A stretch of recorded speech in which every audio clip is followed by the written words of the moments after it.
ang paggawa ng altar na pagsusunugan ng mga handog. 38 Kabanata. Gumawa rin sila ng kwadradong altar na pagsusunugan ng handog na sinusunog. 7.5 talampakan ang haba nito. 7.5 talampakan din ang lapad. At 4.5 talampakan ang taas.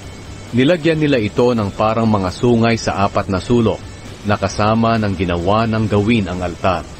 Binalutan nila ng tanso ang altar. Ang lahat ng kagamitan ng altar ay gawa rin sa tanso. Ang mga lalagyan ng abo, pala, mangkok, malalaking tinidor para sa karne, at mga lalagyan ng baga. Gumawa rin sila ng parilyang tanso para sa altar, at inilagay nila sa ilalim ng altar sa patungan nito sa gitna ng altar. Gumawa rin sila ng 4 na argolyang tanso at ikinabit ito sa 4 na sulok ng parilyang tanso. Ang mga argolyang ito ang pagsusuksukan ng mga tukod na pambuhat sa altar. Ang mga tukod ay gawa sa kahoy ng akasya at binalutan ng tanso.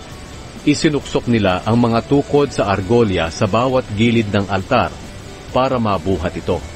Tabla ang ginawa nilang altar at bakante ang loob.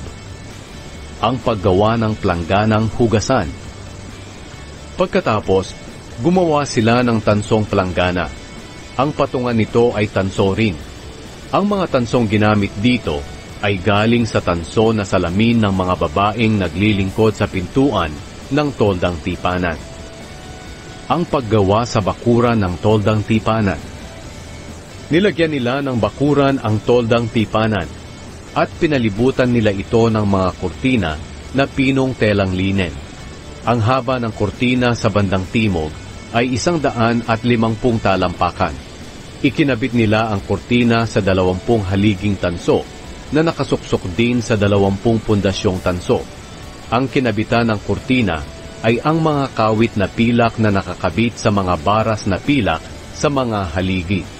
Ang kurtina sa bandang hilaga ay 150 talampakan din ang haba, at nakakabit ito sa 20 haliging tanso na nakasuksok sa 20 pundasyong tanso. Ang pinagkakabitan ng kurtina ay ang mga kawit na pilak na nakakabit sa mga baras na pilak sa mga haligi. Ang kurtina sa bandang kanluran ay 75 talampakan ng haba, at nakakabit ito sa 10 haligi na nakasuksok naman sa 10 pundasyon. Ang pinagkakabitan ng kurtina ay ang mga kawit na pilak na nakakabit sa mga baras na pilak sa mga haligi. Ang kurtina sa bandang silangan ay 75 talampakan ng haba. Ang pintuan ng bakuran ay nasa silangan, at may mga kurtina ito sa gilid.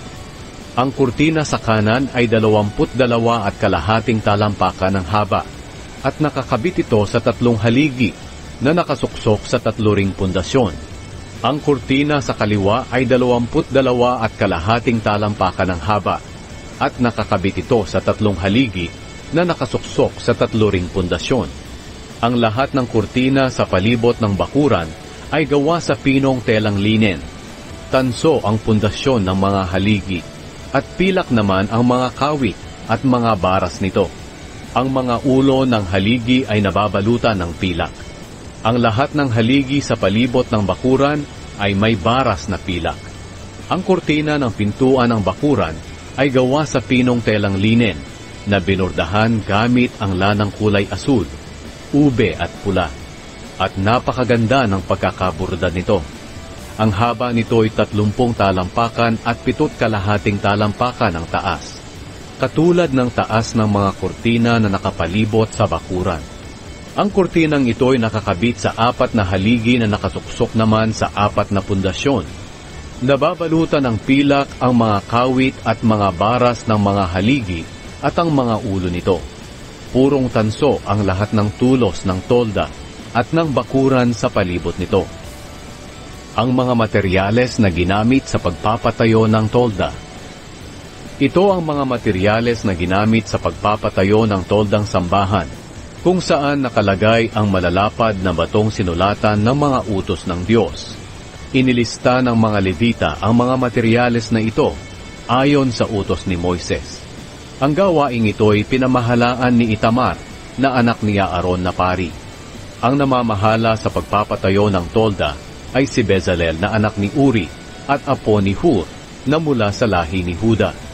Ginawa niya ang lahat ng iniutos ng Panginoon kay Moises. Katulong niya si Oholiab na anak ni Ahisamak na mula sa lahi ni Dan.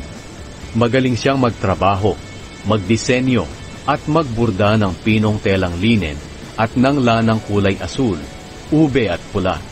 Ang kabuuang timbang ng gintong inihandog para gamitin sa paggawa ng tolda ay 1,000 kilo ayon sa timbangang ginagamit ng mga pari. Ang kabuuang timbang ng pilak na naipon ay 3,520 kilo ayon sa bigat ng pilak sa timbangang ginagamit ng mga pari. Nanggaling ito sa mga taong nailista sa census. Nagbigay ang bawat isa sa kanila ng 6 na gramo ng pilak, ayon sa bigat ng pilak sa timbangang ginagamit ng mga pari. May 603,550 tao na may edad na 20 pataas ang nailista sa census.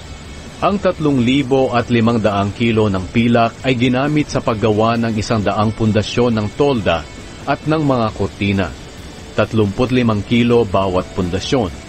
Ang natirang 20 kilong pilak ay ginawang kawit at baras ng mga haligi at ibinalot sa ulo ng mga haligi. Ang bigat ng tansong inihandog sa Panginoon ay mga 2,500 kilo. Ginamit ito sa paggawa ng mga pundasyon ng mga haligi sa pintuan ng toldang tipanan. Ang iba rito ay ginamit sa paggawa ng altar na tanso, ng parilya nito, at ng lahat ng kagamitan ng altar. Ginamit din ang mga tanso sa paggawa ng mga pundasyon ng mga haligi sa palibot ng bakuran at ng pintuan nito, at sa paggawa ng lahat ng tulos ng tolda at ng mga kurtina sa palibot nito.